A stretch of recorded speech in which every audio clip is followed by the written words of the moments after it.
2 years ago, Tim and I showed up for the first time together here on RedWolf TV. At that time, we talked about the AM-013. Today, we're going to be here talking about the AM-016, the updated version to that gun. Can you guys spot the differences? If you guys would like to finish watching the video with Tim and I, go ahead and click here on the screen. Wait, are you excited for the shorter handguard version?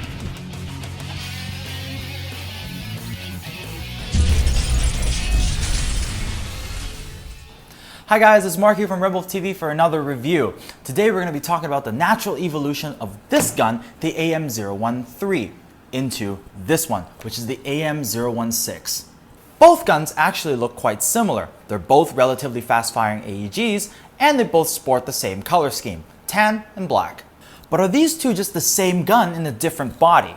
Will the updated externals help improve this gun a little bit? Or it's not going to really affect the overall performance? I guess we're just going to have to find out. Now before we go out and test this gun, let's go over how it looks and feels, as well as some of the external and internal features. Now the upper and lower receiver are both polymer, just like the old one.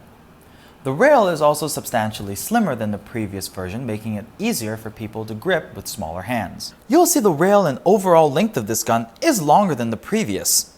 Now speaking of the rail, this is a Aries Octa-Arms tactical key mod rail in which you can attach a wide range of accessories to. The buttstock is also a slightly lower profile buttstock compared to the last one, making it a more compact package. Remove the stock and the buffer tube to expose the battery connector. It is a small Tamiya type. Now we're going to chrono the AM-016 with an 11.1 LiPo and 0.2 gram BBs. The gun we got did shoot pretty hot, but I'm sure Aries would make ones for the different power limits of each country.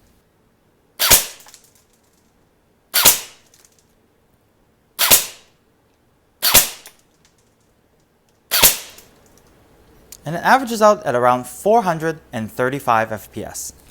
You can find the hop-up chamber by pulling back the charging handle and rotate for more or less hop. We're going to do two tests today. First one, we're going to test semi-auto fire to see exactly how short stroke this trigger is. If you're ready, I'm ready.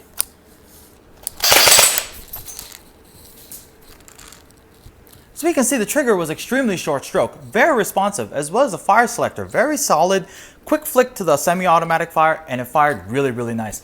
You can see the pull is relatively close, the reset is here, and you shoot again. Very short stroke, very, very nice, as I said before. Now let's go full auto, shall we?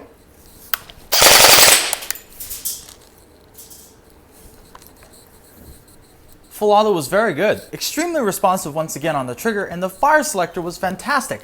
But to really test this gun out, I really think we need a little bit of help. From the fastest trigger in the office, I'm going to go invite my friend Gambit to come and help us. Gambit's going to do two firing drills. One is a 2-2-4-2-2 drill, the second one's a 1-through-5 drill. It's not the best sounding gun, but it does sound like that because of the harder spring. A lower power gun might sound a little bit better. Just like the AM-013, the AM-016 has an electronic firing control system, aka a programmable MOSFET, which can be programmed using the optional electronic gearbox programmer from Aries. Now both on paper and from what I can remember, both this gun and the AM-013 perform pretty much the same.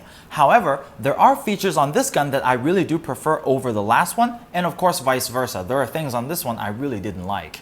Let's go into some of the things I liked first. Like the previous one, the shooting is very snappy and the trigger is extremely responsive. The rail on this one is better than the 13 in my opinion. It's not trying so hard with the hand stops on the top and bottom of the rail, and its slimmer profile does make gripping it a lot easier and more comfortable for people with small hands. I also like how snappy and solid the fire selector is compared to the last one. The fire selector feels firm and solid, but yet not hard to move it. It holds its position quite well and gives a very solid click sound when selecting the different firing modes. Now for what I don't like. This stock though, I really think they've actually managed to make it worse than the previous one. I'm already not a fan of this style of collapsible stocks, and this one on the 016 is probably one of the worst ones I've used. Compared to the 013, this one is not as easy to access, and when fully detracted, the guide rods really get in the way of your fire selector. It's also rather loose, and when you raise your gun up vertically, the thing falls out just as easy as the last one. I would have liked a slightly larger compartment to accommodate larger stick batteries. I mean, It's a gun with a collapsible stock anyways. It shouldn't hurt to extend the compartment a little bit to accommodate this. Right here, as you can see, the battery compartment is way too small. If I use a slightly larger battery, it just doesn't fit. The AM-016 and the AM-013 are quintessentially the same gun when on paper.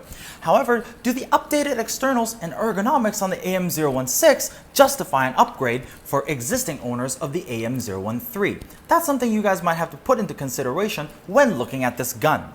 However, if you have always been in the market for a fast-firing AEG with some good looks, the AM-016 is your choice. So for this cool product and many more, feel free to check us out at www.redwolfairsoft.com. I've been Mark, aka Blue Steel, and I'll see you on the next episode of RedWolf TV. Have a good one, guys.